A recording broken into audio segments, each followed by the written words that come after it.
एक समय यानी कि जस्ट कुछ महीने पहले जी हाँ, इंटेल बहुत तेज़ी से इस वक्त अपडेट्स ला रहा है। कुछ महीने पहले i9 12th जनरेशन बहुत पावरफुल CPU था और अब उतना ही पावरफुल CPU i5 हो गया। Can you think about this? ये लेवल है अपडेट्स का, ये लेवल है दुनिया में चीज़ें कितनी तेज़ी से बदल रही हैं। और एक बात आपको बताता हूँ, अगर आपका कंप्यूटर इतनी ताकत इकट्ठा कर रहा है, इसका मतलब लोग भी ताकत इकट्ठा कर रहे हैं। वो ज्ञान की ताकत हो सकती है, पैसे की ताकत हो सकती है। हम सब बहाने मारते रह जाएंगे और जो बहाने नहीं मारते हैं ना, वो हमसे आपसे बहुत बहुत बहुत आगे निकल जाएंगे। इसलिए बहानेबाजी मत मारा करो, खुद को अपडेट करने की कोशिश किया करो। बहुत तेज़ी से दुनिया पलट रही है, बहुत तेज़ी से दुनिया अपडेट कर रही है खुद को।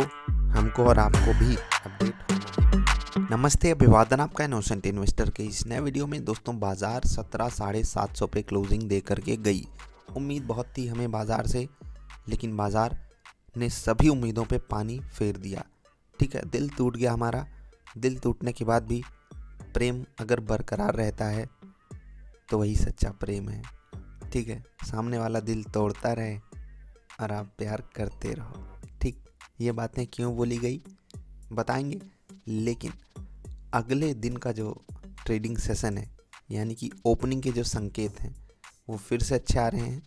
यहाँ पर आप ऐसे लेवल्स मत देखिएगा, लेकिन अगर आप क्लोजिंग टू क्लोजिंग बेसिस पे देखोगे तो 17,850 के आसपास SGX निफ्टी ट्रेड कर रही है। आप इसको मिनिमम 100 पॉइंट का गैप मान सकते हो। हम 17,900 के बेहद करीब हैं। ठीक है, जो बातें मैंने शुरुआत में कही उसको थोड़ा सा जस्टिफाई करेंगे, एक दो कमेंट्स लेंगे और फिर आगे बढ़ेंगे। ठीक है, सुहास भैया बोल रहे हैं कि 3 मिनट और 10 मिनट का जो ट्रेड था 2:59 पे इन्होंने एग्जिट किया।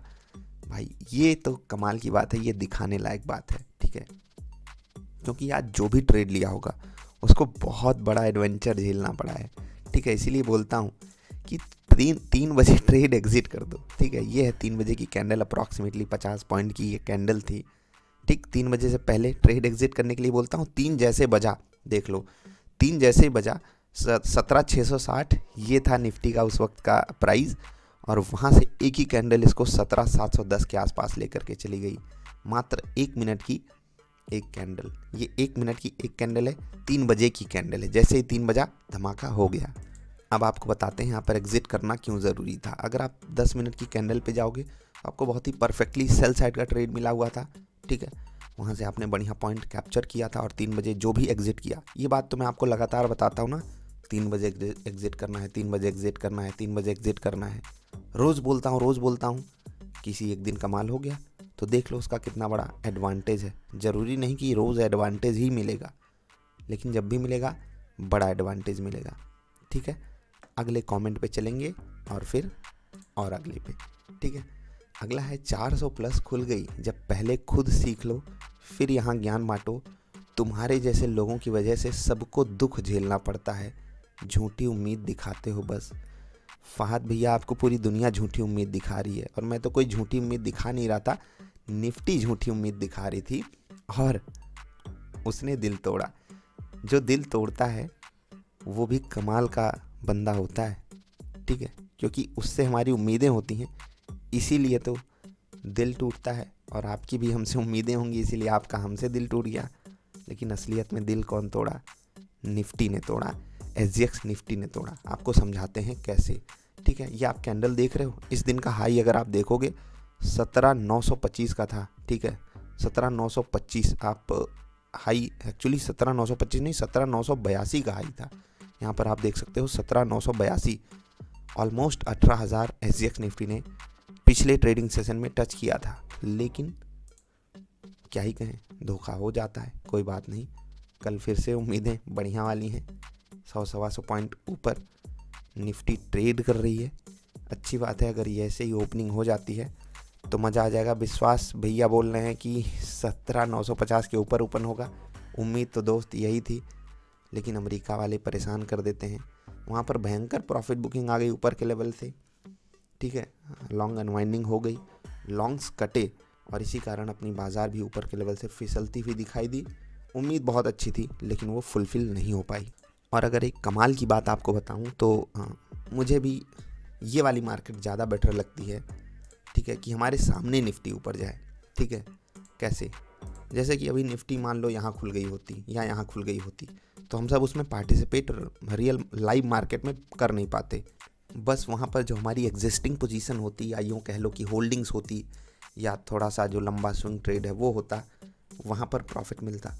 इंट्राडे में प्रॉफिट कमाने का उतना बढ़िया मौका नहीं मिल पाता। आज देखिए कितना बढ़िया मौका मिला, ऊपर से प्रॉफिट बुकिंग हमने देखी, नीचे से बाइंग भी देखी। हाँ, उस बाइंग में हम सब पार्टिसिपेट नहीं कर पाए, लेकिन जो भी वहाँ पर कुछ सपोर्ट वगैरह देख करके ट्रेड लिए होंगे उन्हें आज भी बढ़िया प्रॉफिट हुआ, और कल ओपनिंग के जो संकेत हैं अच्छे हैं, कल भी बढ़िया प्रॉफिट होगा। तो ऐसे ही है, मार्केट है। अब देखो एक ही तो मार्केट है, ठीक है, एक ही मार्केट है ना, हमारा दिल इसी से लगा हुआ है, तो वो दिल तोड़े जोड़े कुछ भी करे, भरोसा तो उसी पे दिखाना होगा और ज़रूरी है। मैं आपसे बोलता रहता हूँ ना, मार्केट हर चीज़ को जस्टिफाई कर देगी, वो कर देगी, ठीक है, उसके पास हर चीज़ का एक्सक्यूज़ है। हमको और आपको बच करके रहना है, ठीक, खुद को अपडेटेड रखना है। अपडेटेड से एक बात याद आई, चलो संकेत अच्छे हैं तो ये भी आपको बात बता देता हूँ, ठीक है। आपने i5 प्रोसेसर के बारे में सुना होगा, i7 सुना होगा, कुछ लोगों ने शायद i9 भी सुना हो, ठीक है। i9 भी एक प्रोसेसर होता है, और i9 12th जनरेशन जो है, अपडेट से याद आया है मुझे, i5 का जो 13th जनरेशन का प्रोसेसर है, इससे बहुत तगड़ी वाली भिड़ंत कर रहा है, बहुत तगड़ी वाली। और कुछ मामलों में, या यूँ कह लो कि मोर देन 50% मामलों में i9 से बेटर प्रोसेसर साबित हो रहा है i5 13th जनरेशन। मात्र एक जनरेशन में, एक जनरेशन के अपडेट में इतना फ़र्क आ गया। अब i5 यूज़ करने वाला 14 कोर वाला प्रोसेसर यूज़ करेगा, ठीक है, 14 कोर वाला। एक समय यानी कि जस्ट कुछ महीने पहले, जी हाँ, इंटेल बहुत तेज़ी से इस वक्त अपडेट्स ला रहा है। कुछ महीने पहले i9 12th जनरेशन बहुत पावरफुल CPU था, और अब उतना ही पावरफुल CPU i5 हो गया। Can you think about this? ये लेवल है अपडेट्स का, ये लेवल है दुनिया में चीज़ें कितनी तेज़ी से बदल रही हैं। और एक बात आपको बताता हूँ, अगर आपका कंप्यूटर इतनी ताकत इकट्ठा कर रहा है, इसका मतलब लोग भी ताकत इकट्ठा कर रहे हैं। वो ज्ञान की ताकत हो सकती है, पैसे की ताकत हो सकती है। हम सब बहाने मारते रह जाएंगे, और जो बहाने नहीं मारते हैं ना, वो हमसे आपसे बहुत बहुत बहुत आगे निकल जाएंगे। इसलिए बहानेबाजी मत मारा करो, खुद को अपडेट करने की कोशिश किया करो। बहुत तेज़ी से दुनिया पलट रही है, बहुत तेज़ी से दुनिया अपडेट कर रही है खुद को। हमको और आपको भी अपडेट होना ही पड़ेगा। ये एक्स्ट्रा इन्फॉर्मेशन थी आपको ये समझाने के लिए कि हमको और आपको कितना ज़्यादा समय देने की ज़रूरत है, कितना ज़्यादा सीखने की ज़रूरत है, ठीक है। ये जो जानकारी थी मैंने थोड़ा बहुत, इसमें बहुत सारी चीज़ें हैं, बहुत सारे वेरिएबल्स हैं, बहुत सारी चीज़ें ऊपर नीचे हो सकती हैं, लेकिन मैंने आपको बस एक बात समझाने के लिए बोला, ठीक है। आर्टिफिशियल इंटेलिजेंस बहुत कुछ पलट के रखने वाला है, और हम आप सबको अगर रेस में बने रहना है तो खुद को तो अपडेट करना ही पड़ेगा, ठीक है। निफ्टी बैंक निफ्टी के लेवल्स बताएंगे, SGX निफ्टी से उम्मीद भी लगाएंगे, लेकिन उससे पहले कुछ स्टॉक्स। सिगाची आज एक समय तो 5-5.5% ऊपर था, और अगर बात करें दिवाली के दिन मैंने आपको ये स्टॉक खरीदने के लिए बोला था। ऐसा नहीं सिर्फ यही चला, 24 अक्टूबर 2.5% ऊपर था, उसके बावजूद भी मैंने आपको क्या बोला था कि इस स्टॉक को खरीदो। ऊपर था, ऊपर खुला था, ऊपर गया भी था, और उसके बाद देख लो 260 वाला आज 275 का हाई मारा है। 15 रुपये, मोर देन अप्रॉक्सीमेटली 6% का रिटर्न। एक समय तो दे रहा था ना, आज नेट क्लोजिंग ही इसकी 4% ऊपर हुई है, 4.25%। समझ गए ना, अच्छे स्टॉक को अच्छे समय पे खरीदना ज़रूरी होता है। IGL धूम धड़ाका कर रहा है पिछले 2 दिनों से, कारण आप सबको पता है, मैं कुछ बताऊंगा नहीं। 2 दिन में 11% भाग गया है। हाँ, जब यहाँ से गिरा था मैंने यहाँ पर तारीफ़ की थी ना कि खूब भाग रहा है, देखो हम लोगों ने सही समय पे ऐड की थी क्वांटिटी। तो यहाँ पर जब गिरा तो कई सारे लोग परेशान हो गए, कई सारे लोग बोल रहे थे अरे आपका IGL। भाई मेरा IGL नहीं है, हाँ मेरे पोर्टफोलियो में है, मैं उसका शेयर होल्डर हूँ, लेकिन आप सब ऐसे बोल देते हो आपका IGL। गिरने की जिम्मेदारी मेरी और भागने की जिम्मेदारी वो आपकी हो गई।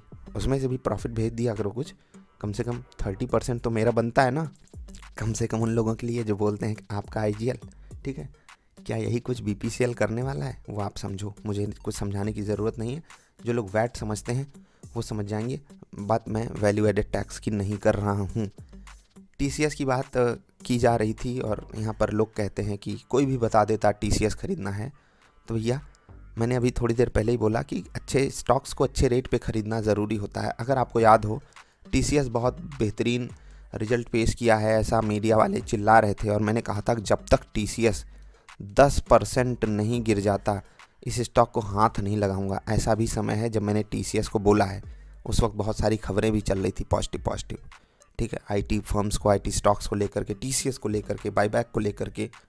उसके बावजूद भी मैंने ये बात बोली थी, आपको याद है ना। और अब यही बात 3000 पे ख़रीदने के लिए भी बोली। तो अपनी अपनी समझ है, मैं ये नहीं कह रहा हूँ मैं हमेशा सही साबित होऊंगा, बस मैं जो भी बेस्ट पॉसिबल डिसीजन हो सकता है वो लेने की कोशिश करता हूँ। बाकी बाज़ार के ऊपर है, बाज़ार ही है जो 300 पॉइंट का हमको लॉलीपॉप दिखा करके 30 पॉइंट ऊपर खुलती है, मजाक के तौर पे, ठीक है। चलिए इंट्राडे स्टॉक्स नोट कीजिए। पहला स्टॉक रहेगा आपका प्यारा दुलारा टाटा स्टील। बहुत बेहतरीन है, यहाँ पर मुझे कुछ बताने की ज़रूरत नहीं है। नेकलाइन ब्रेक हो रही है और कुछ कमाल हो सकता है यहाँ पर। और अगर ऊपर के लेवल से प्रॉफिट बुकिंग आती है तो 106 रुपये 60 पैसे का लेवल है, उस पर ध्यान रखना। LNT पे ध्यान रखना, 1981 रुपये एक रेजिस्टेंस है, वहाँ से फिसलना चालू हुआ तो तकलीफ़ दे सकता है, उसके ऊपर गया तो और मज़ा। 2000 से बड़ी बात मैंने आपको बताई है, बड़ा लेवल आपको बताया है। BPCL पे आपको नज़र रखना, ये तीसरा इंट्राडे स्टॉक रहेगा। तो Tata steel, Larsen and Toubro और BPCL, ये रहेंगे हमारे लिए 3 इंट्राडे स्टॉक्स, ठीक है। निफ्टी और बैंक निफ्टी की बात करें, लेवल्स की बात करें, उससे पहले FII DIs की बात कर लेते हैं। यहाँ पर आपके सामने डेटा है, अब यहाँ पर क्या बताऊँ। DIIs ने आज बिल्कुल भी सपोर्ट नहीं किया है, ठीक। 1580 करोड़ की बिकवाली आई है DIIs की तरफ से। FIIs ने आज 2818 करोड़ की खरीदारी की है, जो कि कमाल का फिगर है। अगर आप बाइंग वैल्यू देखोगे 13,500 करोड़ की थी, ठीक है। उसके सामने 10,500 करोड़ की सेलिंग वैल्यू आई है। नेट आपको लगभग 3,000 करोड़ की बाइंग देखने को ली है, जो कि एक कमाल का बाइंग फिगर है। क्या FIIs को ये अंदेशा हो गया है कि निफ्टी धूम धड़ाका करने वाली है और 18,000 तोड़ने वाली है? ये तो आने वाला वक्त बताएगा। उम्मीद हमें SGX निफ्टी से भी काफ़ी है कि वो अगली बार दिल ना तोड़े। 17,850 पे ट्रेड कर रही है, कम से कम वहीं ट्रेड करती रहे, अगर कम से उसको ऊपर नहीं जाना है तो, ठीक है। अभी नोट कीजिए लेवल्स। कल तो लेवल्स कुछ काम आए नहीं, उम्मीद करता हूँ कि कल यानी कि आने वाला कल वहाँ पर आपके लिए लेवल्स काम आएंगे। वीडियो पसंद आए तो लाइक कर लेना, लेवल्स नोट कीजिए। आज राइटिंग थोड़ी सी चाइनीज़ लिख दिया हूँ तो समझा देता हूँ। ये 816 है, 872, 929, 783, 722, 664, ये रहेगा सपोर्ट, ये रहेगा रेजिस्टेंस। बैंक निफ्टी में कुछ ज़्यादा ही चाइनीज़ घुस गई। 41,389, 41,577 और 41,719, ये रहेगा रेजिस्टेंस लेवल। सपोर्ट है 41,016, 40,888 और 40,655 पे, ये 55 है, ठीक है। तो वक्त है आपसे विदा लेने का। वीडियो पसंद आई तो लाइक कर देना, दोबारा बोल रहा हूँ, और जो नहीं करेगा डंडा रखा हूँ बगल में, समझ लो। अभी के लिए इतना ही।